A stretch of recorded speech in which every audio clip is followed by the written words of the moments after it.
क्या हो अगर आपकी एक्स गर्लफ्रेंड आपसे करना चाहे पैचअप? कामिनी ने कही अभय को अपने दिल की बात। अपने ही टीम के गद्दारों को पकड़ने का मिला अभय को एक खतरनाक सुराग। अभय के सामने हुआ एक बड़ी हस्ती का बड़ा एक्सीडेंट। अभय ने कुछ सोचने के बाद कामिनी से अकेले मिलने के लिए हाँ कर दी। इस वक्त अभय के पास मिहिका खड़ी थी और प्रतीक मित्तल की डेड बॉडी को देखकर बहुत परेशान हो रही थी। तभी खुशी खाने का कुछ सामान लेके घर के अंदर आई। खुशी कहाँ थी तुम? तुम्हें जोहरा का ख्याल रखने के लिए बोला था ना?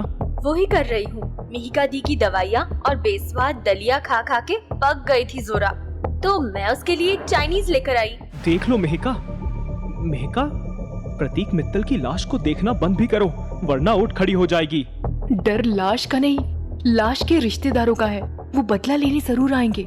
अभय, यहाँ तुम्हारी एक गलती से हमारे हजारों दुश्मन बढ़ने वाले हैं और तुम्हें मजाक सूझ रहा है। तुम्हारा गुस्सा तुम्हारी जिम्मेदारियों से ज्यादा बड़ा होता जा रहा है।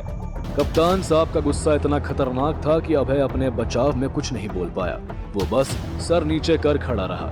मिहिका को पता था कि एक ना एक दिन उसे ऐसी डांट पड़ने ही वाली है।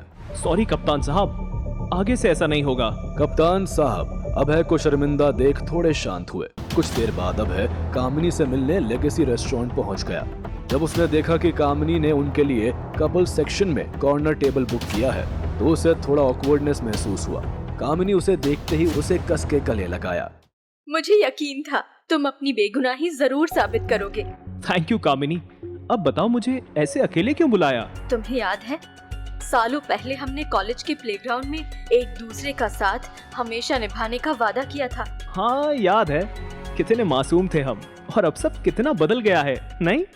अभय की ये बात सुनकर कामिनी की आंखों में आंसू आ गए, लेकिन उसने अभय को ये बिल्कुल देखने नहीं दिया कि तभी मुझे पता था तुम इसी से मिलने आई होगी। बलराम भैया, आपको कैसे पता चला कि मैं यहाँ आई हूँ? हमारे यहाँ अपनी बहन की भलाई के लिए कि जासूसी करना सही समझा जाता है। अभय तुम्हारे लिए बिल्कुल ठीक नहीं है। इससे जितना दूर रहो हमारे परिवार के लिए उतना ही अच्छा है। आप गलत समझ रहे हैं सर। कामिनी और मैं सिर्फ अच्छे दोस्त हैं। और मैं कोई बच्ची नहीं हूँ भैया, अपनी भलाई खूब समझती हूँ। और रही बात परिवार वालों की, तो उनकी जजमेंट देख चुकी हूँ मैं। एक बार दादाजी की बात सुन के गलती कर चुकी हूँ। और आपकी प्रॉब्लम क्या है? अभय ने अपनी बेगुनाही साबित कर तो दी। अब दिमाग तो बिल्कुल बच्चों जैसा ही है तुम्हारा। तुम्हें क्या लगता है अभय ने अपनी बेगुनाही अपने दम पर साबित की है? उस धीरज राजपूत ने राघव को टॉर्चर करके सारी बात उगलवाई है, और वो भी अभय का कोई खास दोस्त नहीं है। अभय को बस मोहरा बना रहा है अपने कॉम्पिटिटर्स को रास्ते से हटाने के लिए। मैं अभय को पसंद करती हूँ। क्या कर लेंगे आप? क्या कर रहे हैं भैया? हाथ छोड़िए मेरा। अभय को कामिनी की ये बात सुनकर बहुत अजीब लगा। उसे समझ नहीं आया कि ऐसी सिचुएशन में उसने बलराम से कामिनी के लिए लड़ना चाहिए या नहीं। दोनों के जाने के बाद भी अभय वहीं बैठा रहा।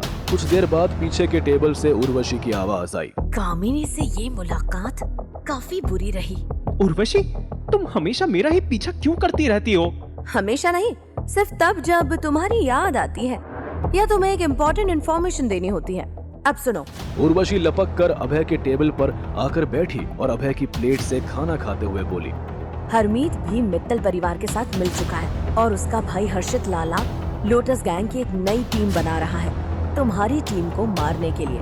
क्या चाहता है वो तुमसे? चाहता तो तुम्हारी लाश है, लेकिन उसके पास तुम्हें देने के लिए भी कुछ है, तुम्हारी गैंग के गद्दारों की लिस्ट। सो अगर वो तुम्हें ढूंढ रहा है तो उससे मिल लो। इतना कहकर उर्वशी वहाँ से चली गई।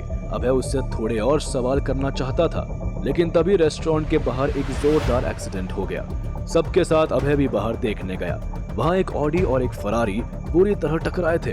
अचानक ऑडी से मशहूर एक्ट्रेस जरीन रंधावा निकली। उसके साथ एक 4 साल का बच्चा भी था। अभय ने भीड़ को साइड करके जल्दी से उन दोनों को ऑडी से बाहर निकाला, तो तभी फरारी का ड्राइवर गुस्से में गाड़ी से निकलकर बोला, ओ मैडम, बड़ी स्टार हो तो क्या रास्ते पे प्लेन उड़ाएगी क्या? दिखता नहीं क्या?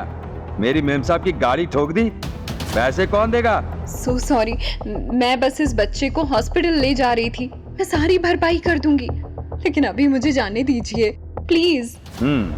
बड़े लोगों के पैतरे जानते हैं हम। मैंने पुलिस को बुलाया है, जब तक वो नहीं आते तब तक इसे कोई जाने मत देना रे। रही से तो क्या एक्सीडेंट करके भाग जाने देंगे? देखते हैं कैसे भागती है। अभय की गोद में ही वो बच्चा था। एक्सीडेंट की वजह से वो भी जख्मी हुआ था, लेकिन उसका बदन शायद पहले से ही तप रहा था।